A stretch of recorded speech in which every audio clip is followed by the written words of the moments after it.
Lebih suka modern apa tradisional nih, Kak? Tradisional dong, karena budaya kita tuh udah keren banget. Nggak kalah dari Eropa, Amerika, dan Korea. Kalau Kakak sendiri lebih suka tradisional apa modern nih? Kalau aku sih lebih pilih campuran ya, karena kan bisa semuanya.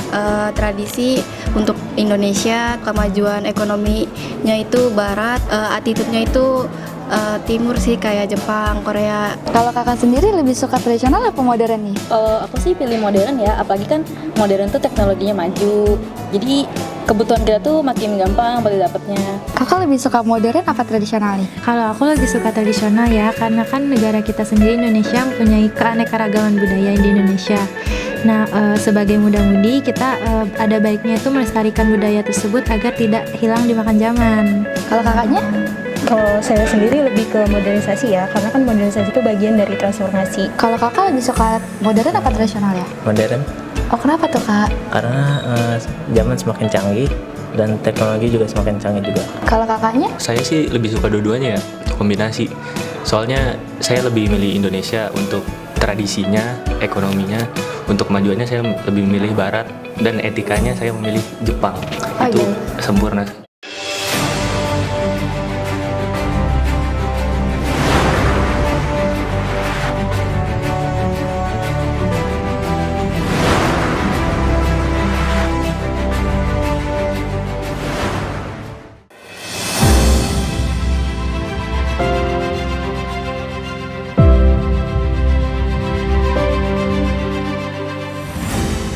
Modernisasi telah menjadi bagian dari hidup kita. Kita juga sudah sedemikian jauh melangkah. Tentu saja ada banyak persimpangan dari modernisasi ini. Dunia barat yang gemerlap sekali dengan perkembangan ekonomi dan konsistensi keilmuannya. Lalu ada juga dunia timur yang sudah mulai menyilaukan kita dengan teknologi yang mencengangkan. Lalu di manakah kita berada? Ke barat atau ke timur? Mari kita diskusikan bersama dalam talk show Modernisasi, kemanakah arahnya?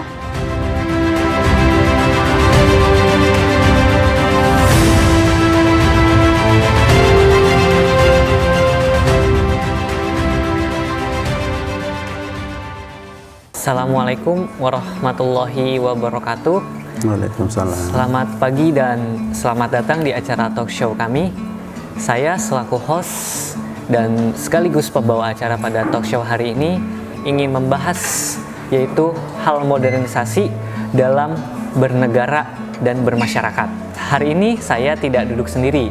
Saya ditemani narasumber yang ingin memberikan pendapatnya dan pandangannya terhadap modernisasi ini.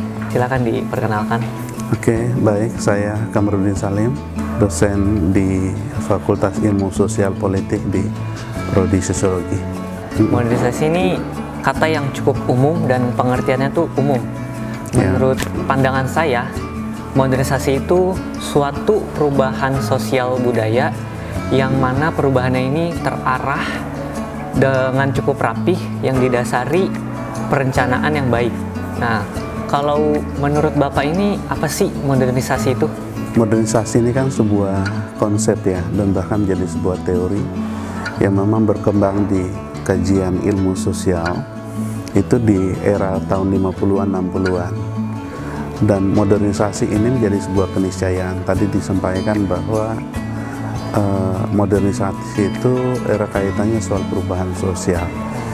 Tapi kita lihat modernisasi itu adalah salah satu hal yang niscaya yang terjadi di dalam masyarakat kita. Salah satu poin penting dalam modernisasi adalah berubahnya cara berpikir masyarakat kita yang tadinya secara tradisional itu berubah ke arah yang lebih baik gitu, dan tentu itu berangkat dari kebutuhan masyarakat kita seperti itu. Suatu hal itu pasti ada dampak-dampaknya nih Pak. Ada yang positif dan negatif. Kalau ada negatifnya, gimana tuh solusi untuk menghindari negatif itu? Modernisasi tentu ada beberapa aspek penting dalam perkembangannya ya. Jadi menurut sosiolog Anthony Giddens ya, dia menggambarkan modernisasi itu seperti panser yang besar gitu ya, melindas mobil yang kecil. Ini bisa digambarkan bahwa dalam kehidupan masyarakat Kenapa perubahan itu menjadi sebuah niscaya? Artinya bahwa ketika orang menerima satu hal yang baru dalam kehidupan masyarakat, tentu mereka akan mengalami satu kekagetan begitu ya. Dan kita mau lihat bahwa dampak positif dari sebuah modernisasi adalah di mana tadi masyarakat akan mampu menyesuaikan dengan perubahan yang misalnya kita bicara dalam konteks yang tradisional ya, misalnya bagaimana cara bertani yang sifatnya nomaden tadi atau berpindah-pindah, terus berubah dalam bertani tidak perlu menggunakan lahan yang besar misalnya, cukup dengan bertani dalam konteks yang misalnya agroponik itu kan bisa. Artinya bahwa perubahan perilaku, perubahan cara bertani ataupun cara hidup itu kan menggambarkan ciri dari modernisasi. Dan dampaknya adalah, dampak positifnya adalah pertama munculnya individualisme masyarakat atau manusia yang bisa mengembangkan potensi dirinya, gitu ya. Jadi dia tidak bicara lagi dalam konteks komunitas yang dimana mengandalkan kemajuan dari komunitas, tapi individu bisa berkreasi.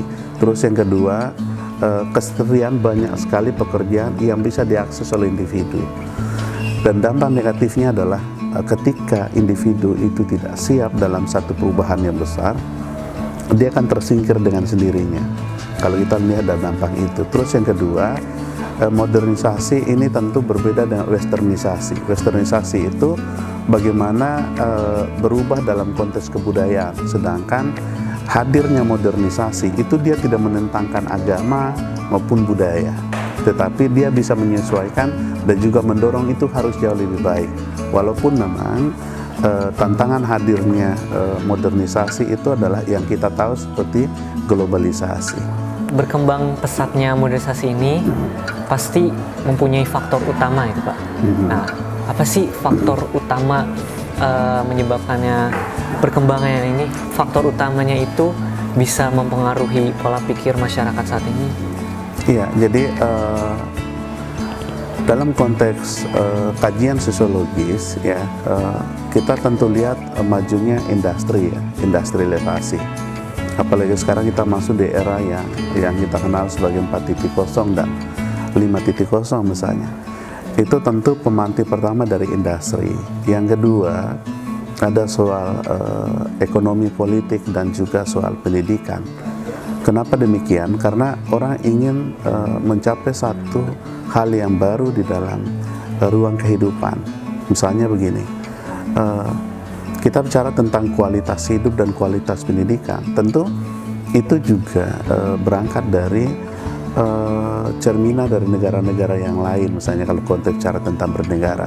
Karena Indonesia mau didorong menjadi negara maju, tentu cerminan dari soal industrinya, soal kualitas pendidikannya dan lain sebagainya.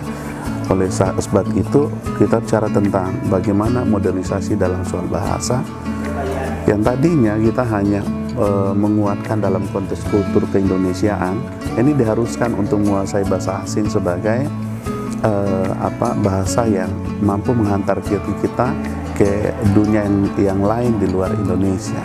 Apalagi karena ketika budaya Barat ya, budaya Barat masuk ke Indonesia, apakah mempengaruhi gaya hidup generasi muda saat ini, entah itu dari pakaiannya, cara berbicara dan hal sebagainya? Saya merasa itu tidak sama sekali, karena ini salah satu kritik Pak Takdir ketika berdebat dengan para cendekiawan yang lain dalam konteks kritik kebudayaan gitu ya.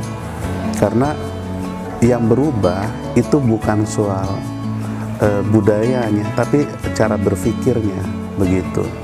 Misalnya begini, orang sedih menggunakan label gitu ya, memberikan label kepada Indonesia sebagai bangsa yang malas, bangsa yang tertinggal. Justru bagi saya itu bukan soal hal yang baik ya, karena dalam konteks ini kita sudah berubah cara berpikirnya begitu. Kenapa demikian? Kita sudah bisa menyesuaikan soal kedisiplinan, terus etos kerja yang berubah, terus juga mampu menyesuaikan dalam konteks industri ya kita bisa menerima perubahan-perubahan yang begitu cepat. Logika yang paling sederhana ketika hadirnya COVID, masyarakat kita justru bisa berubah, bisa menerima sesuatu hal yang beda. Artinya bahwa transformasi modernisasi itu tidak merubah sama sekali soal keindonesiaan kita. Kenapa demikian? Faktanya kita masih dengan proses interaksi yang sama sebagai orang Indonesia dan tidak meniru orang Barat. Memang, maka saya bilang tadi, berbeda dalam konteks modernisasi dan westernisasi. Seperti itu. Untuk saran generasi muda saat ini untuk memanfaatkan hal yang disebut modernisasi ini, dan gimana sih cara agar kita itu tidak terlalu terbawa arus dalam hal modernisasi ini? Kan seperti kita tahu salah satu negara Jepang ya Pak, modernisasi mereka itu kan berkembang dengan pesat dan budayanya itu mereka masih kuat. Nah, sedangkan kalau kita yang saya lihat saya tahu budaya kita itu udah lama-lama tuh hampir terkikis, tapi masih ada tetap yang mempertahankannya. Tapi ada yang beberapa generasi muda tuh seperti yang penting ada yang nerusin sih. Nah, gimana nih cara kita nih supaya tidak terlalu terbawa arus terhadap modernisasi ini? Tentunya ini menjadi satu gelombang yang besar ya, kalau misalnya kita tidak siap dalam konteks psikologi maupun pemikiran. Karena perubahan itu tak terasa ya.